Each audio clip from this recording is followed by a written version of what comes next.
Saudi আরবে জিলহজ মাসের চাঁদ দেখা গেছে বলে নিশ্চিত করেছে দেশটির সুপ্রিম কোর্ট। এক বিবৃতিতে তারা জানায়, বৃহস্পতিবার জিলহজ মাসের চাঁদ দেখা যাওয়ায় ১৬ জুন উদযাপন হবে পবিত্র ঈদুল আজহা। ৭ জুন জিলহজ মাসের প্রথম তারিখ হিসেবে ১৪ জুন শুরু হবে এবারের হজ।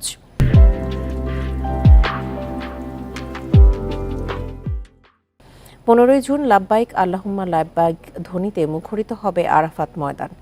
সেদিন মসজিদে নামিরা থেকে উপস্থিত হাজিদের উদ্দেশ্যে দেয়া হবে খুতবা।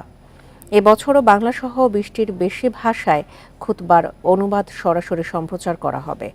এখন পর্যন্ত হজ পালন করতে ১২ লাখ মুসল্লি সৌদি আরবে পৌঁছেছেন বলে জানিয়েছে হজ ও উমরা বিষয়ক মন্ত্রণালয়। গত বছর ১৮ লাখ মুসল্লি হজ পালন করেছেন।